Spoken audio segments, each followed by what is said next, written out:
And so when you listen to the controversies between Jesus and his enemies, who are mostly the Sanhedrin and the members of the Sanhedrin, then you hear this coming up.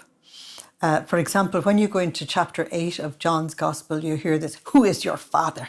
Who is your father?" And you hear them saying, "We were not born of prostitution."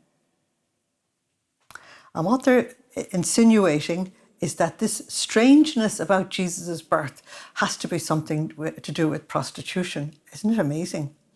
So the very first thing Matthew has to establish, once he has given us the genealogy of Jesus, is to say how he came into the world. And Matthew is very good, not only a tidy writer, but he's a very disciplined writer, and he will not put in an extra word if it's not necessary. And so his account of the conception and birth of Jesus is about as short and succinct as you'll get anywhere. He puts no extra words in, and he doesn't take anything out that needs to be taken out. So what he has to do is reveal the mystery of who Jesus is. Behind the entire gospel is one question: who is this Jesus of Nazareth? Who is he? And where did he come from? Who is his father? Where did he get all this knowledge? Where did his power come from? If we can solve this, we know who he is. But they knew that the essence of the thing was to establish who was the father of Jesus of Nazareth. I'll begin where Matthew began. This is in chapter 1, verse 16. "And Jacob was the father of Joseph, who was the husband of Mary, comma. Of her was born Jesus, who is called the Christ." So Matthew makes it perfectly clear that Joseph, the carpenter, to whom Mary was betrothed, was definitely not the paternal author of Jesus of Nazareth. Or if I can put it in genetics to you, he did not give Jesus his Y chromosome. Joseph is not the origin of Jesus. Now, if Joseph is the origin of Jesus, then Jesus is only a man, and like the rest of us, he'll live and he'll die and go on. But he definitely isn't the Son of God in the sense that the church is proclaiming him the Son of God. And he may or may not be a Messiah. Notice a Messiah, because they had lots of false messiahs after the death of Jesus. So establishing who Jesus is extremely important.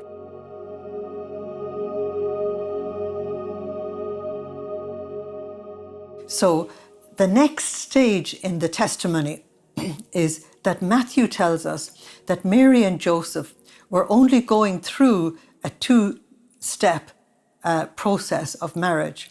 A Jewish marriage normally took place in 2 stages.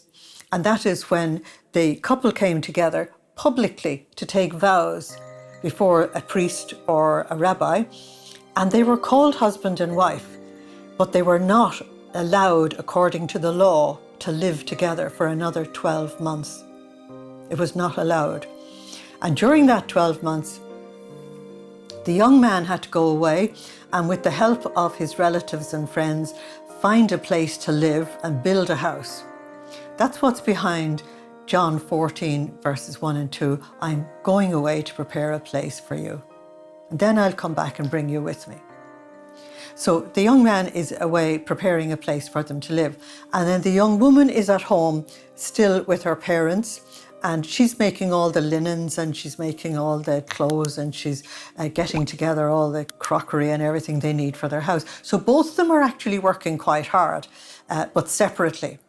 And then the second stage of the marriage was when they came together for the consummation of the marriage. And that was called the wedding feast. And it very often went on for a week. Hence, in Cana of Galilee, they ran out of wine, particularly if the list of guests could be anybody. And equally, if one of the guests, namely Jesus of Nazareth, turns up with 12 friends, you're in trouble with the wine. The betrothal, in which the marriage vows were taken, and the consummation were 2 entirely different things. Now, Matthew is perfectly clear that Joseph and Mary were at the betrothal stage when Mary became pregnant. Okay, his mother Mary was betrothed to Joseph, and before they came to live together, in other words, before the consummation of a marriage, she was found to be with child through the Holy Spirit. Now, they were living in a country where the people had known God for almost 2,000 years. But to claim that somebody was pregnant by the Holy Spirit, nobody would believe it. Christianity is 2,000 years old. Would anybody in Christianity believe it either? Don't think so.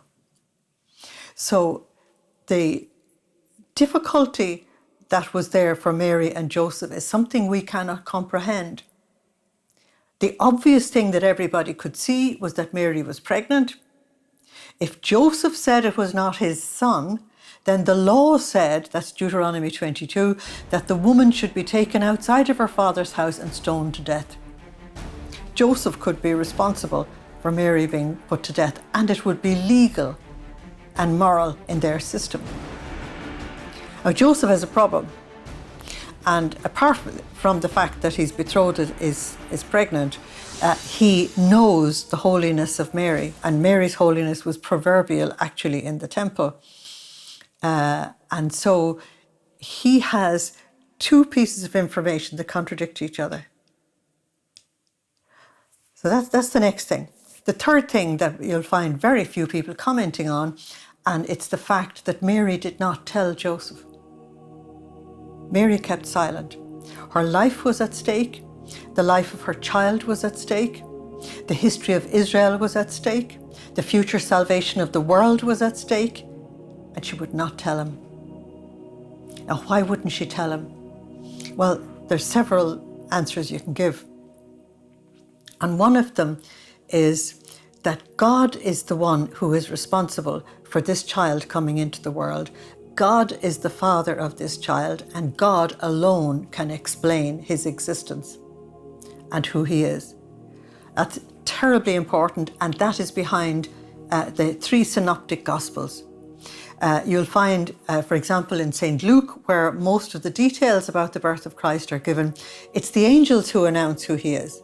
It's not Mary, and it's not Joseph. And the extraordinary thing is that shepherds come in and actually evangelize Mary and Joseph, that is, tell them who Jesus is. It's fascinating.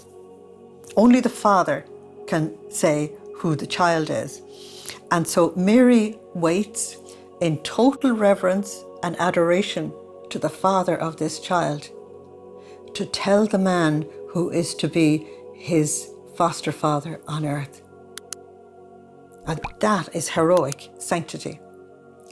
Secondly, as a wife, she will not interfere with her husband, and she allows her husband to have his own experience and to have his own experience of God and discover the mystery for himself. She will not impose on it. Now, 99.99% of all women on the planet need to learn that lesson. Am I right?